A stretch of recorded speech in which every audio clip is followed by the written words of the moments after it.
All right, how's everybody doing? This is the Comicsamurai. I want to welcome you to my next video, and tonight we're going to be doing another ranking challenge. This is where we look at a run on a comic book title done by a famous artist. And tonight we're looking at Rob Liefeld's run on the New Mutants. The first issue that he did was this beautiful number 85, and let's take a look at it now. I love Cannonball and all the other New Mutants coming in from the edges. Rain here, Warlock, the way it was drawn. Oh, this villain there, I really like that. Look at how the drapery in the background. I don't exactly know who that old guy is, but what a way to start it off. I'm going to give this one a B rating. Now, each one of these is going to get ranked on this scale from an A down to an F, and then we're going to crown one the best of the bunch and give it the S tier championship. Let's go ahead and move it on. Next up, we got this number 86 here. And this one features Rusty versus the Vulture. And what a way to follow up his very first one. I love how he draws the buildings in the background, the perspective. It was such a different take on how he drew costumes. There was so much style in his work. I really thought I can draw like that, and it inspired me to pick up a pen and try my hand at it. But I don't really care for the Vulture. He wasn't that exciting of a villain here, but the way they set it up, those two figures, it does pay homage to a Steve Ditko cover here, but I'm going to give this one a C ranking of Liefeld's. It was pretty middle of the road. Next up, we got the famous number 87 in conjunction with Todd McFarlane, and those two came up with an iconic cover here. Now, this is kind of an homage to an Avengers cover, but I like this one with all of the New Mutants in scope sights there. I love the expressions on their faces. What a way to introduce a new character. Oh, this is an homage cover, but I still love it. I love the colors, the layout. It brings back so many memories. The nostalgia factor plays a big part. This is getting an A. Oh, I love these Rob Liefeld covers. All right, next up we got number 88, and this one features the Blob hovering over Cable. They really wanted to push that character. Oh, I love everything about this one except the pink in the background. Oh, that coloring. And the brown, I've said it before, but pink and brown really ruin a cover for me. And just because of that, it drops down to a C because I love, look at the detail in his arm here and the way he drew hands. I thought I can draw a hand like that. And the rubble down below. Oh, I love this one. But because of the coloring, yeah, it goes to the middle of the road, a C. Next up, we got number 89. And again, Cable is battling that group of villains there. Oh, look at how he drew the blob there, the lighting there. Back of that guy's head, Pyro there. Oh, look at Cable triumphantly standing, arm raised, the impact. I like this one. I think this is underrated. I really do. This is getting a B from me. This is fun. Oh, when Liefeld burst onto the scene, it really did inspire me to become a comic book artist. Next up, we got number 90. And I know he turned a lot of people off, but look at all the tropes he used. The way he drew the rocks here and didn't draw anybody's feet. He's like, you don't know how to draw it? Do a trick, cover it up. There's Warlock poking his head out from the side. And look at how much detail is in that coiling smoke. They don't do it like that anymore. And the way he didn't want to draw this hand. So the gun just covers it. And his outfit, it was unlike any kind of costumes that we'd seen before. This was a revolutionary cover for me. I'm giving it an A. It's one of the most underrated and the favorite of mine in the run. All right, next up we got 91, and this is another great cover here. It is kind of a swipe of a ROM comic book, but I do like Cable there and Sabretooth. Oh, look at how he drew it. The hair just exploding off of his head. There was so much energy in those really nasty looking skeletons down there. Oh, it was foreboding. It is a ripoff of that ROM, and he didn't give the artist credit, so it's going to drop it down to a C form, not a B. I like it. I like the way he drew Sabretooth. What a fun cover. Next up, we got 92, and this one disappointed me a little bit because the inside I don't think was done by Liefeld, but I do like how he drew the scrolls there and the dynamic images of Warlock in the background. You could do so much with that character, like Plastic Man. You can stretch him, make him bigger, smaller. Okay, we got all these characters, the huge scroll, and look at the little white outline. They just don't take the time to do that anymore. And the reflections under their feet, I like this cover. I always have. It's getting a B from me.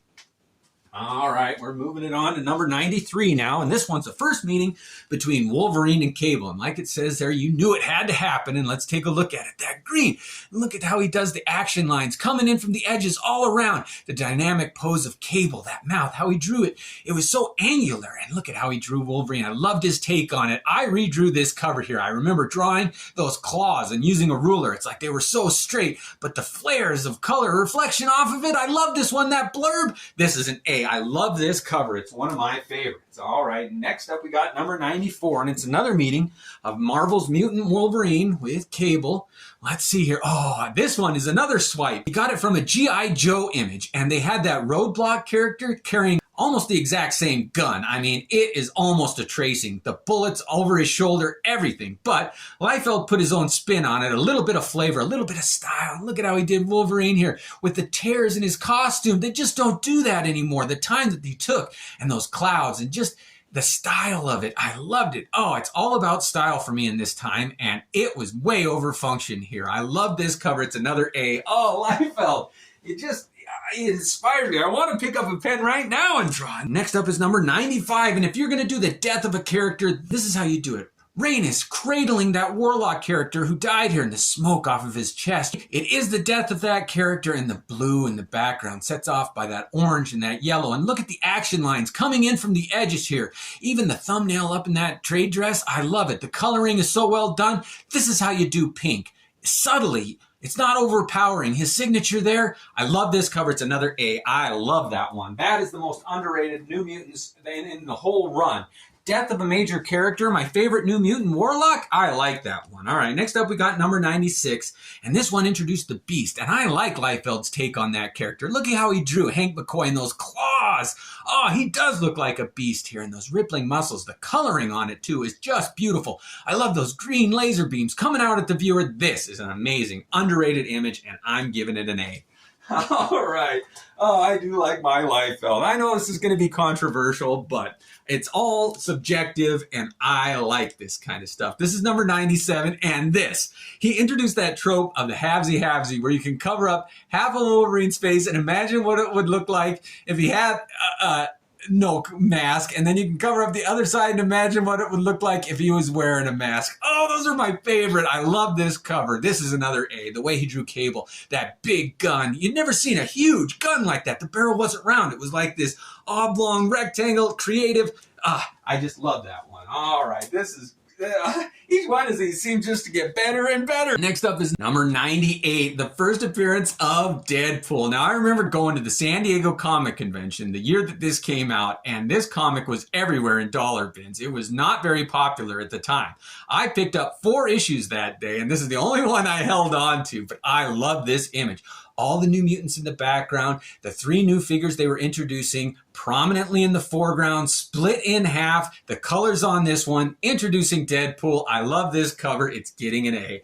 Oh, man, we're going to have to drop it down into the second tier. It's so good. Next up, we got number 99, and this is the penultimate issue that Liefeld did on the run, and it was actually the second to last issue in the whole series. But, oh, this is an homage to that one where Scott Summers, Cyclops, leaves the X-Men, and it is well done. White background. You got Sunspot leaving here, the other members behind him. I like this comic book cover. It was well done. There, a farewell to Sunspot, a changing of the guard. This one gets a B from me. Oh, I do like that one. Next up, we got the final issue, number 100, and I remember exactly where I was when I saw this cover for the first time. Red Lodge Drugstore, and I picked this one up, and nobody had gotten to it yet. It was off the spinner rack. You can see that it's UPC there, but it is just a great image. A new shot of these new characters they were introducing. Oh, I didn't know what to think of this guy with his double-bladed sword, but it looked great. Warpath there introduced. That's James Proudstar, John's brother. That's the way you do it. Bring a character back in the form of his brother. Change the name slightly and say, hey, it's almost the same character, but it's not. That's how you do it. I love this cover, and it's getting an A for me. All right, now that we have them all in their ranking places, we didn't go below a D on any of those. That is hard to believe. Some of my McFarlanes went lower, but anyway, they're all ranked now. I'm going to look at the ones in the A slots here, and we're going to nominate our favorite. Let's have a look. We got the first Cable. We got the first Deadpool. We got the final issue. The way I wanted Cable to be drawn. Wolverine, Warlock, Beast, Wolverine. Oh, this is going to be so hard. Which of these is my absolute favorite? This is so tough. Let's have a look here now. What's it going to be narrowed down to? Oh, this one. I love it. No, it's an homage. This one. The first time. Yes, we got this one here. And that one's a classic, but it's an homage too. Okay, Beast, this one. Warlock. Oh, the death of Warlock. It's got to be this number 93. What a great image he was able to capture in this one. All right, we got Liefeld doing Cable and Wolverine. That is how a comic book cover should be done. Look at how he took the time to do every one of those angles around this blurb here. It wasn't just a circle or a computer-generated image. It was all done by hand, and this is just a great image, and I am so happy to crown it as my S-tier one in this collection. Well, that was fun. I do like these ranking challenges. I hope you do too. Let me know what artists run on what series you want me to do. These are great. Thanks for joining me, and have a good night.